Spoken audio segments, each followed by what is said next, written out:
Halo guys, kembali lagi dengan channel saya Titin. Jangan lupa subscribe, share, and like. Di hari ini aku bakal ngebahas tentang kekayaan alam Indonesia, yaitu nikel. Informasi Indonesia saat ini sebagai eksportir terbesar kedua di dunia. Jadi untuk membahas secara detail kita nonton dulu video ini. Oke, langsung saja kita buka videonya.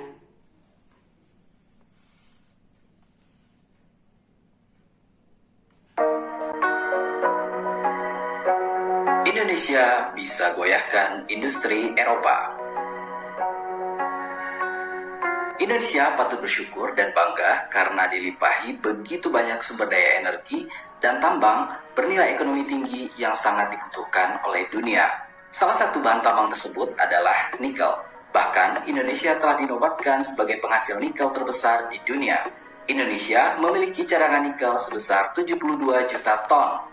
Jumlah ini setara dengan 52% dari total cadangan nikel global yang mencapai 139,42 juta ton. Data tersebut berdasarkan data Kementerian Energi dan Sumber Daya Mineral (SDM) 2020 dalam buklet bertajuk Peluang Investasi Nikel Indonesia. Besarnya cadangan nikel di tanah air ini menjadi salah satu pemicu banyak pihak luar yang melirik nikel Indonesia, termasuk untuk menginvestasikan dana mereka di Indonesia untuk pengolahan nikel. Dari sisi harga, Indonesia kedepannya akan menjadi penentu utama harga nikel dunia. Pasalnya, fluktuasi harga akan sangat bergantung pada supply dan permintaan secara global. Stephen Brown, konsultan independen di industri pertambangan, mengatakan permintaan nikel dunia ke depannya diperkirakan meningkat karena adanya transisi ke energi baru terbarukan atau EBT, seperti peningkatan permintaan kendaraan listrik dan pembangkit listrik energi baru terbarukan yang membutuhkan bahan baku nikel. Sementara dari sisi pasokan, peningkatan produksi nikel dunia hanya terjadi di Indonesia, sedangkan pasokan dari luar Indonesia mengalami tren penurunan, sehingga tidak heran jika pasokan nikel dunia sangat mengandalkan pasokan dari Indonesia. Pada semester 1 2021, pasokan nikel dunia hanya mengalami pertumbuhan di Indonesia, yakni meningkat 320.000 ton atau naik 140% secara tahunan dibandingkan periode yang sama di tahun 2020. Jumlah tersebut belum termasuk dari produksi nikel PT Vale Indonesia.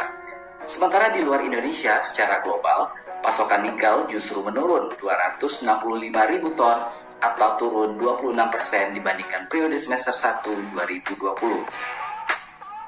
Apalagi sejumlah proyek smelter nikel besar, terutama yang menggunakan teknologi High Pressure Acid Leaching atau HPAL dibangun di Indonesia. Adapun produk dari smelter HPAL ini berupa Mixed Sulfide Precipitate atau MSP maupun Mixed Hydroxide Precipitate atau MHP yang kemudian bisa diolah menjadi nickel sulfate yang bisa menjadi komponen baterai lithium.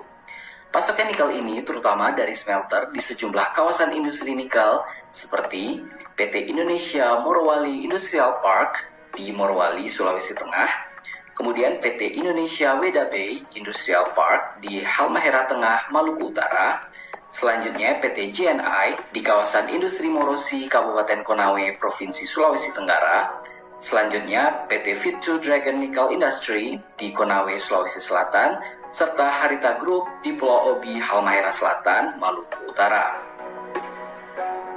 Banyaknya pihak luar yang berminat untuk memperoleh maupun berinvestasi untuk proyek nikel di Indonesia karena selain besarnya cadangan biji nikel di Indonesia, kualitas dan ongkos produksi nikel di tanah air juga jauh lebih murah dibandingkan di luar negeri. Sementara di luar negeri, produksi biji nikel kini lebih sulit karena perlu menggali lebih dalam. Jumlahnya pun tak sebanyak di Indonesia, serta ongkosnya pun juga lebih mahal. Tren investasi di industri nikel di Indonesia terus meningkat sejak tahun 2014. Dengan kondisi saat ini, investasi di sektor industri nikel di tanah air akan terus mengalami kemajuan. Jika sebelumnya permintaan nikel dunia banyak dipicu karena perkembangan industri di Tiongkok, namun kini permintaan akan semakin besar dengan adanya transisi energi ke energi baru terbarukan seperti peningkatan penggunaan kendaraan listrik dan pembangkit listrik berbasis energi baru terbarukan.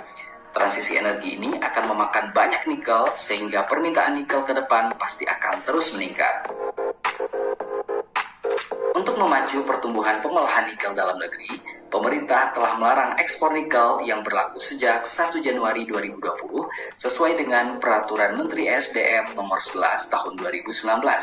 Tujuan utama dari penerapan pelarangan ekspor ini adalah hilirisasi bahan tambang dan peningkatan nilai dari bahan mentah nikel tersebut. Karena Indonesia bisa menjual beragam produk berbasis nikel seperti lithium baterai, baterai listrik hingga baterai kendaraan listrik yang nilainya tentu lebih tinggi dibandingkan menjual nikel mentah. Kabar baiknya adalah kebijakan ini telah membuat neraca perdagangan Indonesia mengalami surplus selama 20 bulan terakhir. Bayangkan saja, jika pada beberapa tahun lalu, nikel yang diekspor dalam kondisi mentah hanya menghasilkan 1 miliar dolar atau setara 14-15 triliun rupiah saja, namun pada tahun 2021, nilai ekspornya akan meningkat drastis menjadi 20,8 miliar dolar atau setara 300 triliun rupiah.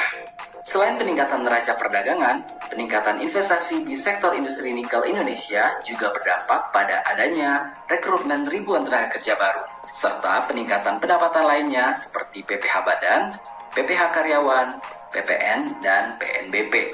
Namun demikian, kebijakan pemerintah untuk menghentikan ekspor nikel mendapatkan gugatan dari Uni Eropa melalui Organisasi Perdagangan Dunia atau WTO pada awal 2021.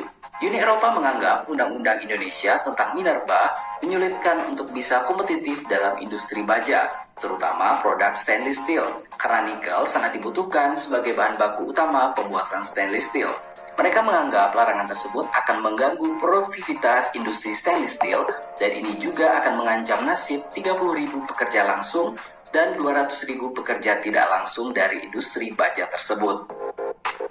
Gugatan Uni Eropa atas larangan ekspor nikel Indonesia menunjukkan betapa tingginya ketergantungan Uni Eropa terhadap Indonesia, khususnya untuk kelangsungan industri mereka yang menggunakan bahan baku nikel.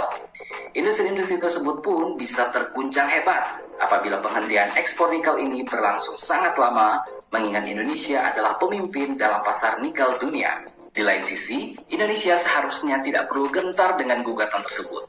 Selain sebagai negara dengan kekuatan ekonomi terbesar kelima di benua Asia, yang tentu punya posisi tawar yang tinggi, nikel dan barang tambang lainnya sepenuhnya merupakan hak Indonesia. Negara manapun tidak memiliki hak untuk mengatur dan mengutak-atik kebijakan apapun yang telah ditetapkan oleh Indonesia. Apalagi jika kebijakan tersebut lebih banyak memberikan keuntungan kepada Indonesia. Dengan sumber daya anggaran kita yang besar dan melimpah, Indonesia sangat mampu untuk mematahkan gugatan-gugatan tersebut, salah satunya dengan menggunakan jasa lawyer-lawyer top yang sudah punya kredibilitas dalam menangani sengketa perdagangan internasional. Selain nikel, batubara Indonesia pun mulai kembali diburu oleh negara-negara Eropa. Setidaknya, terdapat 5 negara industri utama Eropa yang tengah menjajaki impor batubara Indonesia, antara lain Jerman, Italia, Belanda, Polandia, dan Spanyol. Hal ini tidak lain adalah buntut dari konflik yang tengah terjadi di Eropa, di mana Rusia sebagai pemasok batubara terbesar ke Uni Eropa melakukan penghentian ekspor ke benua biru tersebut. Jerman bahkan berharap agar setengah dari kebutuhan batubara mereka dapat dipenuhi dari Indonesia, yang sebelumnya disuplai langsung dari Rusia. Jerman sendiri merupakan negara industri terbesar di Eropa dengan total kebutuhan batubara untuk tahun 2022 sebesar 31,5 juta ton. Di lain sisi, menurut data MODI, Indonesia sebagai penghasil batubara terbesar ketiga di dunia mencatatkan angka produksi per 27 Juni 2022 sudah menyentuh angka 292,77 juta ton atau 44,16% dari target produksi tahun 2022 yang mencapai 663 juta ton. Dengan adanya tambahan permintaan batubara dari negara-negara Eropa ini, ada kemungkinan bahwa Indonesia perlu menggenjot produksi batubara lebih tinggi dari angka yang ditargetkan sebelumnya. Apalagi, India sebagai negara tujuan ekspor batubara Indonesia terbesar kedua di dunia setelah Tiongkok juga tengah mengajukan penambahan kuota batubara kepada Indonesia. Tak hanya batubara, minyak sawit Indonesia juga menjadi komoditas yang diincar oleh Uni Eropa. Meskipun pernah menghadapi serangkaian pembatasan regulasi dan kampanye negatif di benua biru tersebut, tetap saja tidak bisa menggoyahkan dominasi CPO Indonesia di kawasan tersebut. Hal ini terlihat dari tetap tingginya permintaan CPO Indonesia dari Uni Eropa yang mencapai 4,7 juta ton pada tahun 2021 atau setara 40% dari total minyak sawit mentah yang diekspor ke Uni Eropa. Ketergantungan ini semakin besar apalagi sejak Rusia mulai menghentikan ekspor minyak bunga matahari ke benua biru, sehingga kelompok negara industri maju tersebut harus mencari tambahan pasokan minyak nabati pengganti, salah satunya dari Indonesia. Ditambah lagi, adanya kebijakan pemerintah Indonesia yang mulai mengeluarkan larangan ekspor CPO tentu akan membuat negara di kawasan Uni Eropa kebingungan mencari minyak nabati yang semakin langka. Karena perlu diingat, CPO punya peran vital dalam beragam industri di Eropa, antara lain industri bahan pangan, industri kosmetik, industri kimia, industri pakan ternak, dan sebagainya. Baik nikel, batu bara, maupun minyak sawit telah mengukuhkan peran vital Indonesia bagi keberlangsungan industri di Eropa. Melakukan ekspor atas komoditas unggulan tersebut tetap perlu dipertahankan baik secara kuantitas maupun harga jual, karena menjadi penyumbang PDB yang signifikan bagi Indonesia. Akan tetapi, memastikan ketersediaan komoditas tersebut untuk kebutuhan dalam negeri dengan harga yang tetap terjangkau oleh seluruh lapisan masyarakat Indonesia juga hal yang tidak bisa diabaikan. Pembangunan pabrik pengolahan atas komoditas tersebut juga merupakan langkah yang sangat baik bagi Indonesia. Selain dapat meningkatkan nilai tambah bagi produk yang dijual, keberadaan industri-industri tersebut juga dapat memberikan lapangan pekerjaan yang besar bagi Indonesia, serta dapat memunculkan titik-titik pertumbuhan ekonomi baru yang dalam jangka panjang akan meningkatkan kesejahteraan masyarakat secara keseluruhan.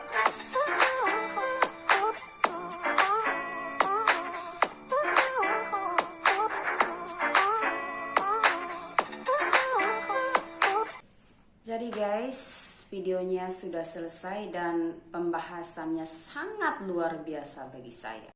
Tadi saya mengutip pembahasan dari video tersebut bahwa sebenarnya Indonesia itu memiliki peran penting bagi global atau bagi internasional. Setelah diberlakukan larangan ekspor, boom, negara Uni Eropa jengkel dan marah kepada Indonesia dan melaporkan Indonesia kepada WTO atau Organisasi Perdagangan Dunia. Negara Indonesia tak gentar untuk menghadapi ancaman gugatan dari negara-negara Uni Eropa. Dan untuk lebih jelasnya, kita simak pernyataan Presiden Jokowi. Nggak apa-apa, dengan nikel-nikel kita, barang-barang kita, mau kita jadikan pabrik di sini, mau kita jadikan barang di sini, hak kita dong. Ya kita hadapi, kalau ada yang menggugat, kita hadapi. Jangan digugat, kita mundur lagi. Nggak akan kesempatan itu datang lagi, peluang itu datang lagi, nggak akan. Ini kesempatan kita bisa mengintegrasikan industri-industri besar yang ada di dalam negeri. Sawit, juga sama, suatu titik nanti stop yang namanya ekspor CPO. Harus jadi kosmetik, harus jadi mentega, harus jadi biodiesel, dan turunan-turunan lainnya. Dan sekali lagi harus punya keberanian. Jangan sampai kita grogi gara-gara kita digugat di WTO.